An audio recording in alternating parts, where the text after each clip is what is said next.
نحمده ونصلي على رسوله الكريم اما بعد اعوذ باللہ من الشیطان الرجیم بسم اللہ الرحمن الرحیم۔ تمام ویورز سے گزارش ہے کہ وہ تاجدار مدینہ حضرت محمد مصطفیٰ صلی اللہ علیہ وآلہ وسلم پر درود و سلام پڑھیں۔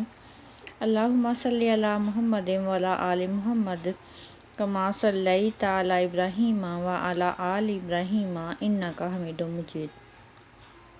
اللہم بارک علی محمد وعلی آل محمد کما بارکت علی ابراہیم وعلی آل ابراہیم انک حمید مجید۔ ہمارا آج کا موضوع ہے سورۃ المنافقون۔ ہم سورۃ المنافقون کے بارے میں پڑھیں گے۔ سورۃ المنافقون کو پڑھنے کے بہت سارے فوائد بھی ہیں، جس میں پہلا فائدہ یہ ہے کہ جو شخص باوضو ہو کر سورہ منافقون کو رات سونے سے پہلے پڑھے تو انشاءاللہ اس کے دشمن ذلیل و خوار ہوں گے اور اسے نقصان نہ پہنچا سکیں گے۔ اگر کوئی شخص چغل خور سے پریشان ہو اور اس سے نقصان پہنچنے کا اندیشہ ہو تو اسے چاہیے کہ وہ 100 مرتبہ سورۃ المنافقون باوضو ہو کر پڑھے اور چغل خور کی چغل خوری سے محفوظ رہے گا انشاءاللہ۔ اگر کوئی شخص آنکھ کی تکلیف میں مبتلا ہو باوضو ہو کر 1 مرتبہ سورہ منافقون پڑھ کر آنکھوں پر دم کر لے تو انشاءاللہ آنکھوں کا درد چند دنوں میں دور ہو جائے گا۔ سورۃ المنافقون کی ہم تلاوت کریں گے اور پھر اس کے مضامین سے واقفیت حاصل کریں گے۔ بسم اللہ الرحمن الرحیم۔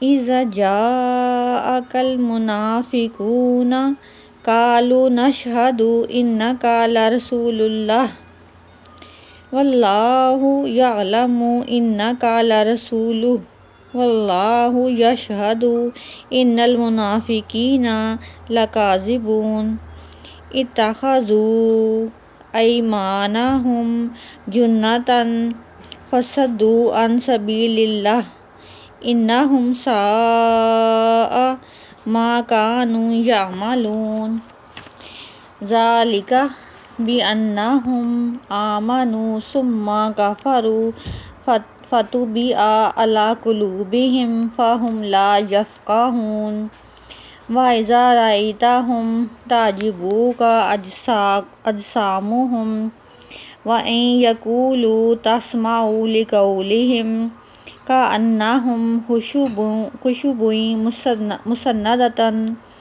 مُّسَنَّدَةٌ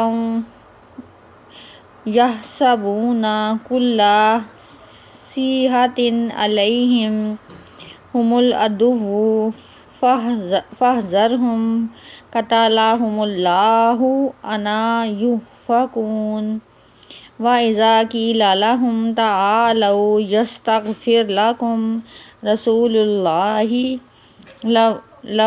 لَوَوْا رُءُوسَهُمْ وَرَأَيْتَهُمْ يَصُدُّونَ وَهُمْ مُسْتَكْبِرُونَ سواء علیہم استغفرت لہم ام لم تستغفر لہم لن یغفر اللہ لہم ان اللہ لا یہدی القوم الفاسقین ہم الذین یقولون لا تنفقوا علی من عند رسول اللہ حتی ینفضوا وَلِلَّهِ خَزَائِنُ السَّمَاوَاتِ وَالْأَرْضِ وَلَٰكِنَّ الْمُنَافِقِينَ لَا يَفْقَهُونَ يَقُولُونَ لَئِن رَجَعْنَا إِلَى الْمَدِينَةِ لِيُخْرِجَنَّ الْأَعَزُّ مِنْهَا الْأَذَلَّ وَلِلَّهِ الْعِزَّةُ وَلِرَسُولِهِ وَلِلْمُؤْمِنِينَ وَلَٰكِنَّ الْمُنَافِقِينَ لَا يَعْلَمُونَ يَا أَيُّهَا الَّذِينَ آمَنُوا لَا تُلْهِكُمْ أَمْوَالُكُمْ وَلَا أَوْلَادُكُمْ عَنْ ذِكْرِ اللَّهِ وَمَن يَفْعَلْ ذَٰلِكَ فَأُولَٰئِكَ هُمُ الْخَاسِرُونَ وَأَنفِقُوا مِمَّا رَزَقْنَاكُم مِّن قَبْلِ أَن يَأْتِيَ أَحَدَكُمُ الْمَوْتُ فَيَقُولَ رَبِّ لَوْلَا أَخَّرْتَنِي إِلَىٰ أَجَلٍ قَرِيبٍ فَأَصَدَّقَ وَأَكُن مِّنَ الصَّالِحِينَ وَلَن يُؤَخِّرَ اللَّهُ نَفْسًا إِذَا جَاءَ أَجَلُهَا وَاللَّهُ خَبِيرٌ بِمَا تَعْمَلُونَ۔ جزاک اللہ۔ قرآن پاک کی تلاوت سے یہ مقصد حاصل کرنا ہے کہ ہمیں قرآن پاک کو پڑھنے کا اور سیکھنے کا شوق پیدا ہو سکے۔ سورۃ المنافقون کا تعارف کچھ اس طرح سے ہے کہ سورۃ المنافقون کا نزول کے اعتبار سے 104 نمبر ہے۔ پہلے 103 صورتیں نازل ہو چکی ہیں۔ تدوین کے اعتبار سے 63 نمبر ہے۔ اس صورت میں منافقین کا تذکرہ ہے، ایک واقعہ کا ذکر ہے، اس میں ذلیل اعظم کا ذکر ہے۔ عبداللہ بن ابی ابن سلول ہر وقت نبی پاک صلی اللہ علیہ وسلم کو اذیت پہنچاتا تھا، بظاہر مسلمان بنا ہوا تھا۔ ایک قبیلہ تھا بنی مسلک، اس کے بارے میں نبی پاک صلی اللہ علیہ وسلم کو اطلاع ملی کہ سردار ایک فوج جمع کر رہا ہے مدینہ پر حملہ کرنے کے لیے۔ ایک صحابی کو بھیجا کہ معلومات لے کر آؤ، خبر صحیح ہے؟ آپ صلی اللہ علیہ وسلم نے فرمایا تم تیاری کر لو، ہم پہلے حملہ کر دیتے ہیں۔ زید ابن حارثہ کو پیچھے مدینے کا گورنر بنا دیا اپنی جگہ پر۔ 30 گھوڑوں پر 20 مہاجرین اور 10 انصار تھے، تیز رفتاری سے گئے اور حملہ کر دیا۔ ان لوگوں کو اندازہ نہ تھا اور ابھی اپنے مویشیوں کو پانی پلا رہے تھے، جب حملہ ہوا تو وہ سنبھل نہ سکے۔ دشمنوں کے 10 اہم لوگ مارے گئے۔ مال غنیمت میں 2000 اونٹ، 500 بکریاں اور 200 گھرانے گرفتار ہوئے۔ اس غزوے میں منافقین کا ایک بہت بڑا گروہ بھی تیار ہو گیا۔ وہ کسی حملہ میں نہیں گیا تھا اور جہاں اس کو بھیجا گیا وہاں بہت سا مال غنیمت ملنے کی توقع تھی، واقعی مل گیا۔ ان منافقین کا سردار ابن سلول ہے۔ نبی پاک صلی اللہ علیہ وسلم نے جب فتح حاصل کر لی تو پھر کچھ دن وہیں ٹھہر گئے۔ کنواں تھا موریسی کے قریب پڑاؤ ڈالا، وہاں چند دن ٹھہرے۔ وہاں ایک مہاجر اور انصاری کا کسی بات پر جھگڑا ہو گیا۔ مہاجر نے کنویں کی وجہ سے جھگڑا پر انصار کو لات ماری۔ مسلمان تھے، صحابہ تھے، لیکن دونوں گروہ ان دونوں کی آوازیں دینے پر آپس میں لڑائی پر تیار ہو گئے۔